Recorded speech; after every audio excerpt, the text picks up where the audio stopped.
The betrayal of a billionaire. Money doesn't destroy marriages. It reveals the monsters people become when their bank accounts make them believe they are untouchable. Damian Sterling believed his $12 billion empire made him invincible. At 42, he commanded boardrooms across 3 continents, controlled technology that revolutionized how the world connected, and owned properties most people only saw in magazines. Every morning, standing in his marble penthouse overlooking Manhattan, he watched the lesser mortals scurrying through their meaningless lives while he built his legacy. But empires built on arrogance have a way of crumbling when the foundation cracks, and Damian's was about to completely shatter. His wife, Dr. Sophia Hartwell, had once been his intellectual equal, a brilliant neurosurgeon who saved lives while he accumulated wealth.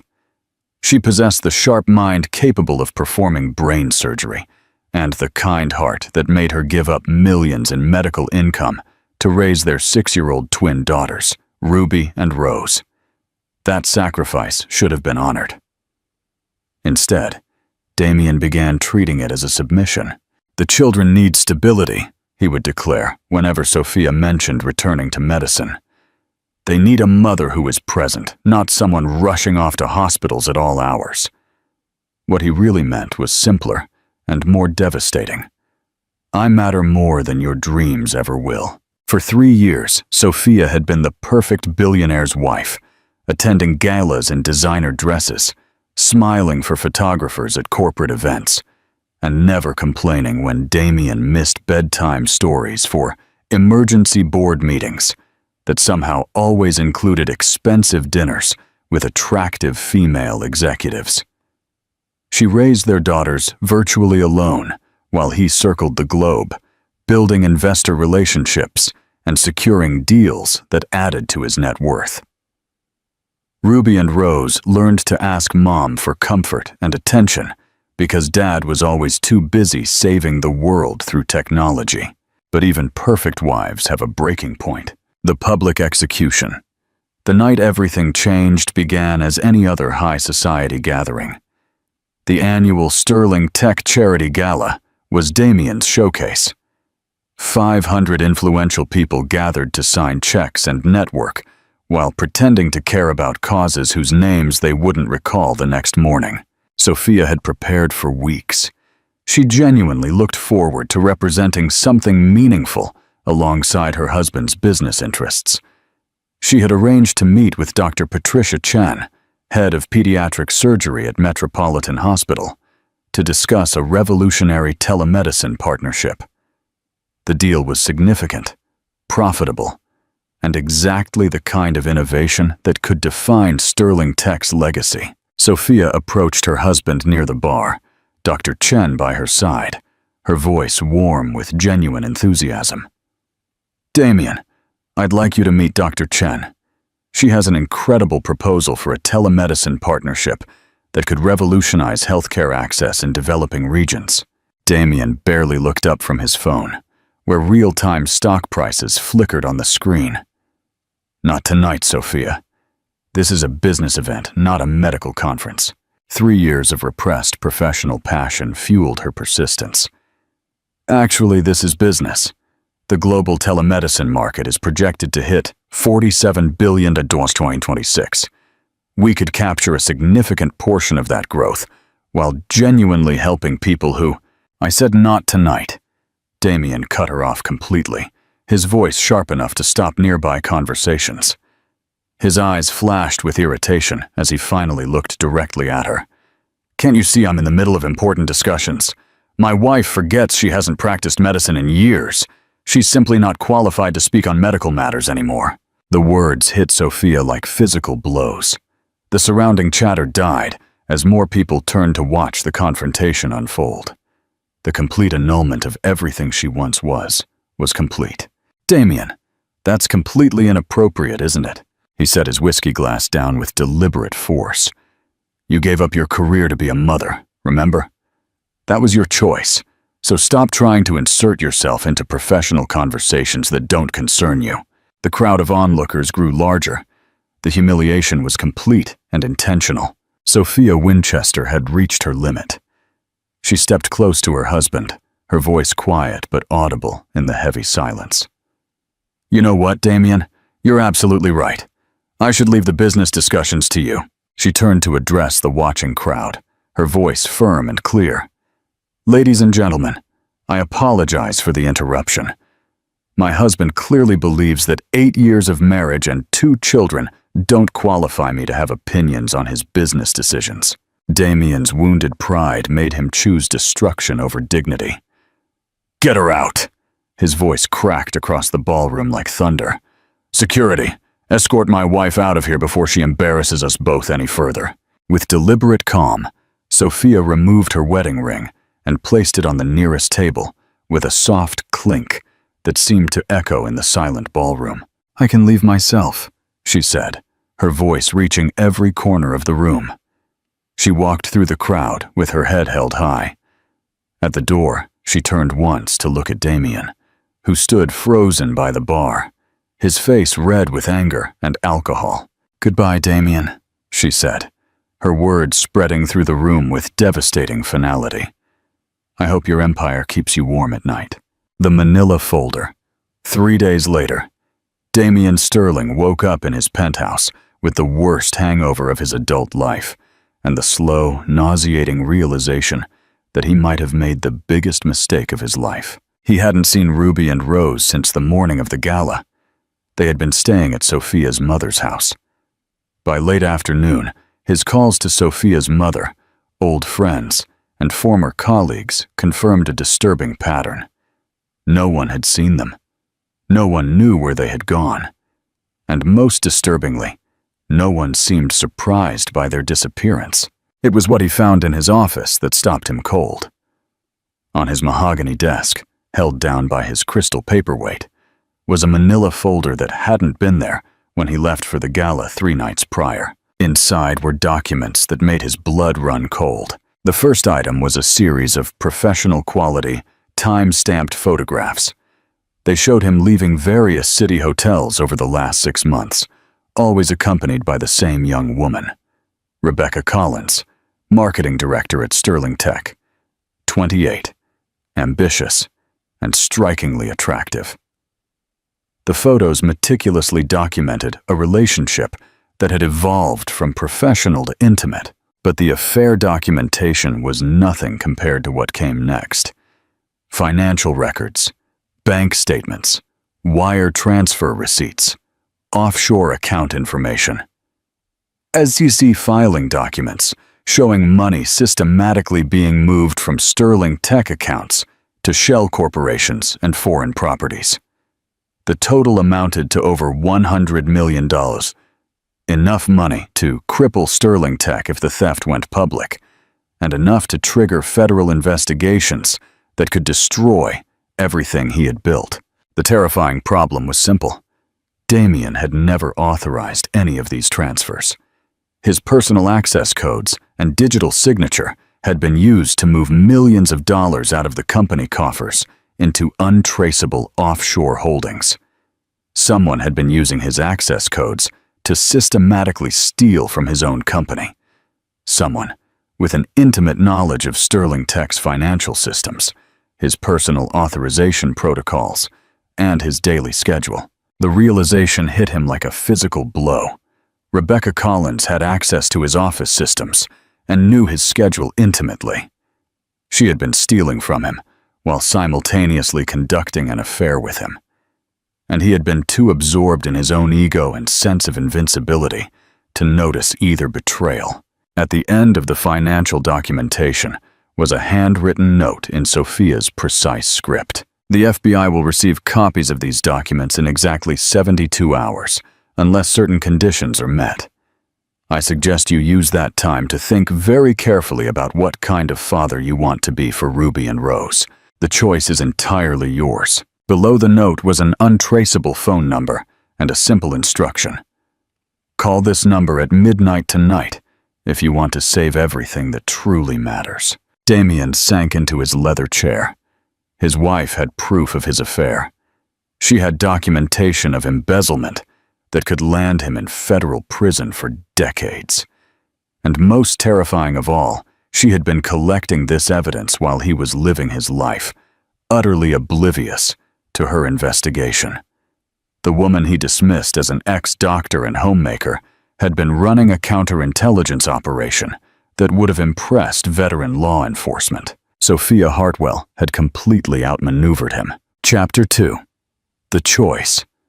Exactly at midnight, Damien's phone rang. It was Sophia's number. "Hello?" "Hello, Damien. I assume you've had time to review the materials I left for you." Sophia's voice was calm, clinical, completely in control. "Sophia, where are you? Where are my daughters?" "They are safe. They are somewhere you cannot use your money or influence to force them back into a toxic environment. These documents, this evidence of financial fraud, I had nothing to do with any of that." "I know." The certainty in her voice completely stunned him. "But that won't matter to federal investigators, will it? By the time you prove your innocence, if you ever can, Sterling Tech will be destroyed. Your reputation will be gone. Then why show them to me? What is your end game here?" "I want you to understand what it feels like to lose everything that matters," she replied, her voice carrying a weight that made his chest tighten with dread. "Our daughters have everything they could ever want. They have material possessions, Damien. They don't have a father who knows their favorite colors or who remembers their birthdays without his assistant sending calendar reminders. They don't have a father who has ever asked them about their dreams or fears." He felt something shatter inside his chest. When was the last time he had truly talked to Ruby about her artwork, or listened to Rose explain her elaborate imaginary games? "You are not even being called out for the affair," Sophia said, her voice firm. "I am calling you out because you missed Ruby's science fair presentation last month to have dinner with Rebecca. I am calling you out because your daughters have learned to stop asking for your attention, because they know they will always come second to your next deal. Rebecca saw an opportunity in your arrogance and took it," Sophia continued, with devastating clarity. "She's been stealing from you while conducting an affair with you, and you were too busy feeding your ego to notice either betrayal. But the money isn't what matters here. Then what do you want? I want you to make a decision. You can do what you always do. Throw money at this problem. Hire the best lawyers and investigators to track us down. Use your wealth and connections to force us back. Fight me the way you fight every other obstacle in your path." She paused, letting the weight of the alternative settle between them. "Or you can finally start listening to what I've been trying to tell you for 3 years. You can stop treating your family like business assets to be managed and start treating us like human beings who deserve your real presence, not just your financial support. The decision is yours, Damien, but choose carefully, because some battles, once you start them, can never be undone." The call ended, leaving him alone with the most important decision of his life. Damien Sterling had built his empire by refusing to surrender to anyone or anything. The surrender. Less than 6 hours after their midnight call, he made his decision. "Find them," he instructed his assembled team of specialists. 3 private investigators, 2 forensic experts, and a former federal agent. Money was no object. Legal boundaries were suggestions to be overcome. His wife had given him a choice between fighting and listening, and Damien Sterling chose war. The investigation began immediately with military efficiency. Phone records were subpoenaed, credit card transactions were monitored across 12 countries. Facial recognition software scanned airport security footage. "We'll have them located in 72 hours, promised Janet Morrison, his lead investigator. "Your wife is clever, but she's not a professional." He was about to learn how catastrophically wrong that assumption was. The ultimate outmaneuvering 24 hours into the search, Morrison spread documents over his conference table. "Your wife didn't just plan her disappearance, Mr. Sterling. She's been executing a comprehensive strategy for months." The evidence was devastating in its scope. Sophia had liquidated personal investments starting in January, closed accounts, obtained new, legally processed IDs for herself and the girls through a firm in Delaware, and secured new passports under different identities. She extensively researched international custody laws, Morrison continued. She knew exactly where to go to make her daughters legally untouchable. The forensic expert added his own crushing findings. Ms. Sterling used military-grade operational security, encrypted communication software, VPNs to hide her location, burner phones purchased with cash. This was not amateur planning. She displayed counterintelligence skills that would impress career intelligence officers. She anticipated you would hire investigators to find her, Morrison added, her tone one of reluctant admiration. She expected this exact response. The woman Damien had dismissed as an ex-doctor playing homemaker had been running a counterintelligence operation against his own company for months. Every resource he could deploy, she had already neutralized. So what you are telling me, Damien said slowly, is that my wife outmaneuvered a team of professional investigators before you were even hired. Morrison nodded gravely. The brilliant neurosurgeon you married never stopped being brilliant, sir. She just redirected her expertise toward protecting her daughters from a father she believed had become a threat to their emotional well-being. The humiliation was absolute, the only way forward. 3 days after his investigators confirmed they were utterly defeated, a package arrived at his office. Inside was a single DVD labeled in Sophia's precise handwriting. For Damien, since you made your choice. The video began with Sophia sitting in a simple, modest room. Since you chose to fight us instead of listen to what I was trying to tell you, she began, her voice firm with unmistakable disappointment. I guess I need to be more direct about what is truly at stake here. She showed him a shoebox full of crumpled drawings, cards, and handmade gifts. These are all the things Ruby and Rose have made for you over the last 2 years. Birthday cards, Father's Day gifts, drawings of family vacations we never took. She held up a crude drawing of stick figures labeled Daddy, Mommy, Ruby, and Rose, holding hands in front of his building. Ruby made this for your birthday last year. She asked me how to spell Best Dad in the World because she wanted to surprise you. You looked at it for exactly 15 seconds before setting it aside to take a call from the Singapore office. Ruby later asked me if her drawing wasn't good enough. She revealed the truth. The box was full of discarded expressions of love. Art thrown in the trash because they learned that giving them to him meant seeing them briefly noticed before being cast aside for something more important. 3 weeks ago, Rose had a nightmare about monsters under her bed, Sophia said, her voice finally breaking. She came to our room at 2 a.m, crying and scared, wanting comfort from her father. You told her to ask Mom because you had an early conference call with Tokyo. She is 6 years old, and her father told her that business was more important than her fears. Sophia placed every discarded treasure back into the box. You have exactly 2 weeks to prove you can be the father Ruby and Rose deserve. Love your daughters more than your empire, Damien, or lose them forever. The call ended. Damien Winchester was alone, staring at a shoebox full of his daughter's discarded love. For the first time in his adult life, money and power were useless.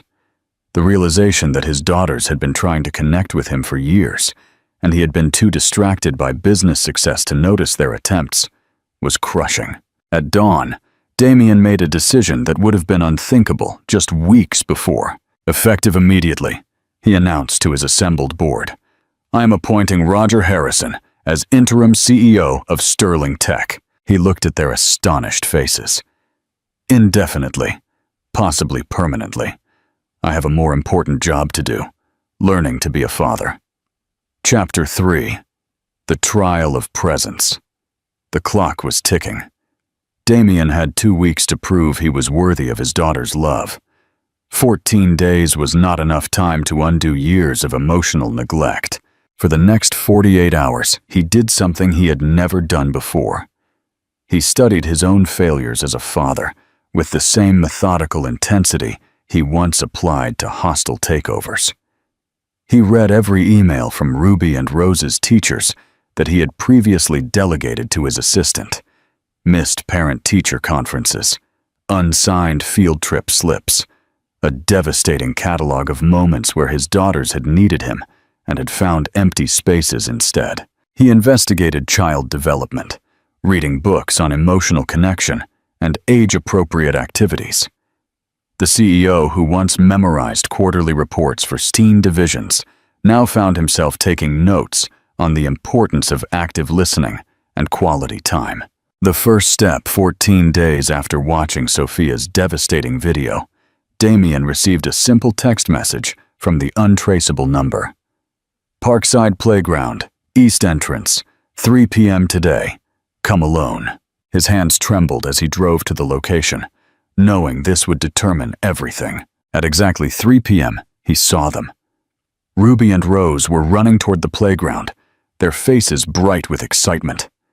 Following behind them was Sophia, in jeans and a plain sweater, looking more relaxed than he had seen her in years, but her eyes held a weariness as they met his. The twins spotted him immediately. "Daddy!" Rose shouted, breaking into a run toward the bench where he was sitting. Ruby followed, but something was different in her approach, a hesitation that hadn't existed before his public collapse. Rose hugged him enthusiastically, but pulled away quickly, already distracted by the nearby swings. Ruby's hug was more cautious, uncertain. She studied his face, as if trying to determine if this version of her father was safe to trust. "Can we go play?"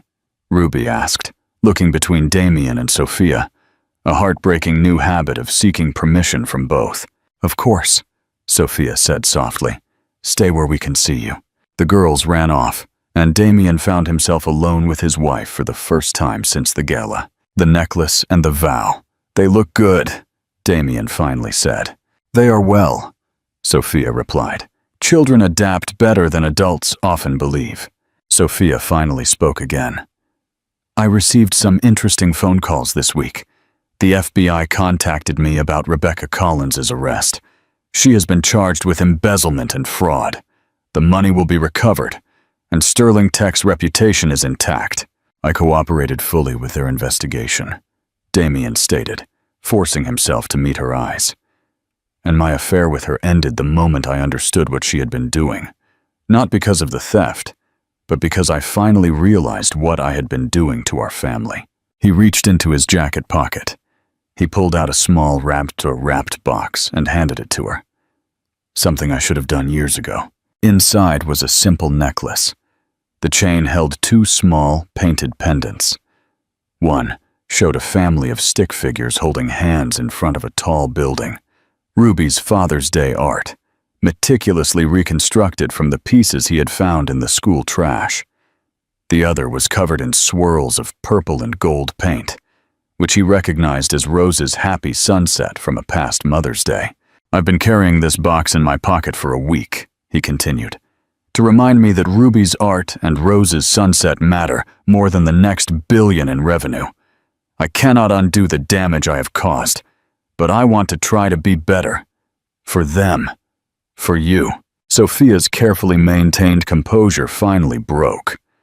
Tears rolled down her cheeks as she held the necklace, understanding the profound significance of his effort. "One chance," Sophia finally said.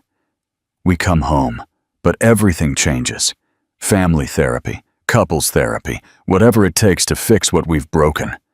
And if you revert to your old patterns, if business ever becomes more important than family again, we leave permanently." Damien nodded, understanding this was the only chance he would ever get. "I have one condition of my own," he said. Sophia waited. "I want Ruby's framed painting behind my desk where every investor sees it. I want them to know my daughter's art matters more than their business." For the first time since their separation began, Sophia smiled. Chapter 4. The New Definition of Wealth. 6 months later, Damien Sterling was standing in the Jefferson Elementary School auditorium, watching his daughter Ruby command the stage as the Mad Hatter in the Alice in Wonderland production. His chest swelled with a pride he had forgotten was possible. Beside him, Sophia squeezed his hand as Rose, playing Alice, stumbled slightly on her lines, but recovered with a smile that lit up the entire theater. That simple gesture of his wife's touch represented months of careful rebuilding through family therapy sessions that had been more challenging than any hostile corporate acquisition. Sterling Tech had flourished under Roger Harrison's management. Damien remained involved as chairman of the board, but his new schedule allowed for reasonable hours, delegated responsibilities, and zero missed school events. His office had undergone the most dramatic transformation of all. Behind his mahogany desk, where financial reports once dominated the wall space, now hung a carefully curated gallery of 6-year-old creativity. Ruby's reconstructed father-daughter painting occupied the place of honor. Business partners visiting his office often commented on the unusual display. "My daughter's art gallery," Damien would explain with genuine pride. "More valuable than any financial projection." The most significant changes could not be measured in recovered dollars or business metrics. Family dinners now happened without phones at the table. Bedtime stories had become sacred rituals. When the final curtain fell and the thunderous applause erupted, Ruby and Rose immediately scanned the audience until they found their father and mother in the front row. Their faces exploded with pure joy at seeing both parents standing, applauding enthusiastically and cheering their performances.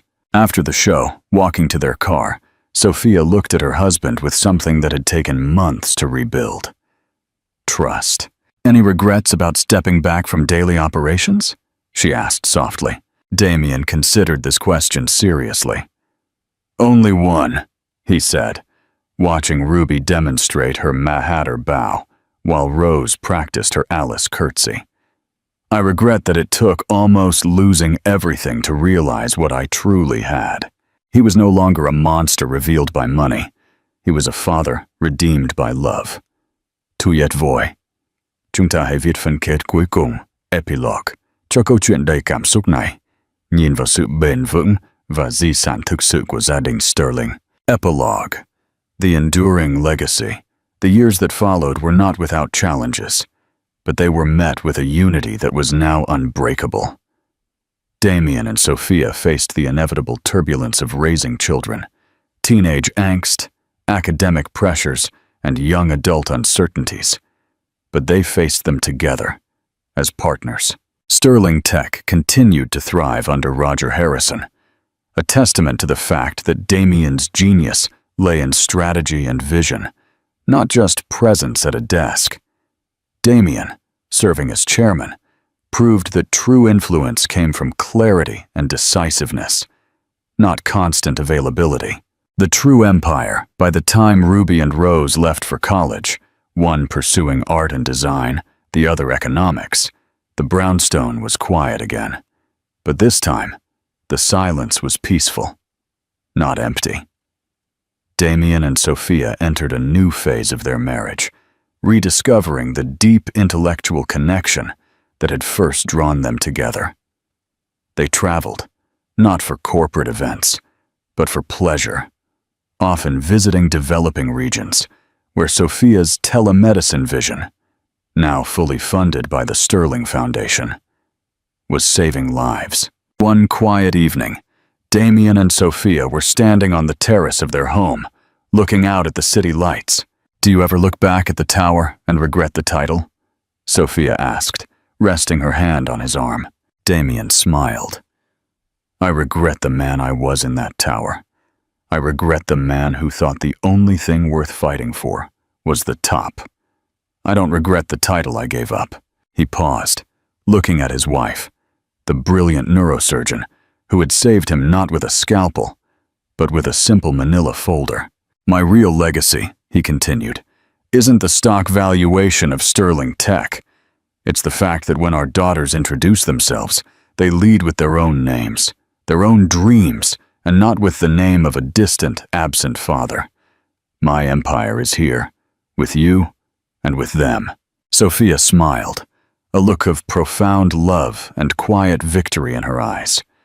The pain of the past had faded, replaced by the enduring truth that the most valuable asset in their life was the unconditional, hard-earned presence they shared. Damian Sterling, the man who believed he was invincible because of his wealth, had finally learned the greatest lesson of all.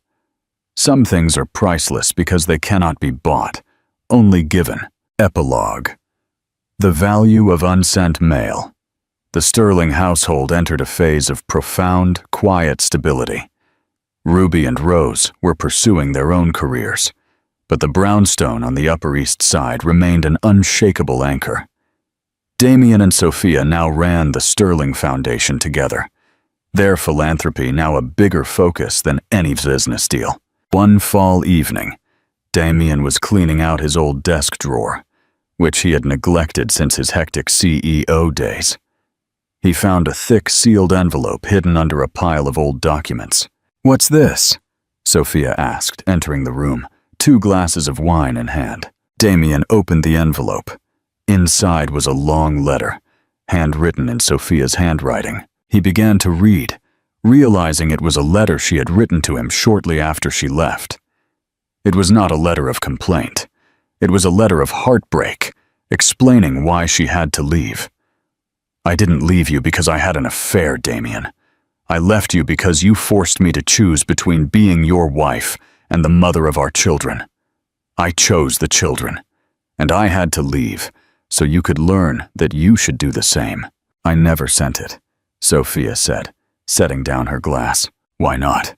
Damian asked, his voice tight. "Because I realized that words no longer meant anything to you. You needed an action big enough to shatter your illusions. I needed to withdraw so you could fight, not with me, but with yourself." Damian folded the letter, feeling a deep, painful gratitude. She had saved not only his family, but his soul. He looked out the window. On his computer screen, he was still receiving invitations from Wall Street. Invitations to return to the top job, new projects, new risks. "Did you get an offer to join a big AI project last week?" Sophia asked, her eyes sparkling with understanding. "Yes, a chance to rebuild an empire from scratch," Damian confirmed. Sophia smiled, a smile that held no scrutiny. "And what are you going to do with it?" Damian didn't answer right away. He looked at the unsent letter, a symbol of the life he had lived. Then he looked at Sophia, a symbol of the life he had chosen. He put the letter and his glass down. "I'll keep that offer. I'll keep it in this drawer," he said, his voice low and sure. "So that every morning when I see it, I'll remember that I learned to say no." He didn't say he would never say no. He simply says he'll keep the invitation to prove the power of refusal. This open ending leaves us with the comfort of Damian's daily choices, but also the hope of ambition. An ambition that's tamed, controlled, but still part of who he is. The real legacy isn't empire building. It's about keeping the right choices every day.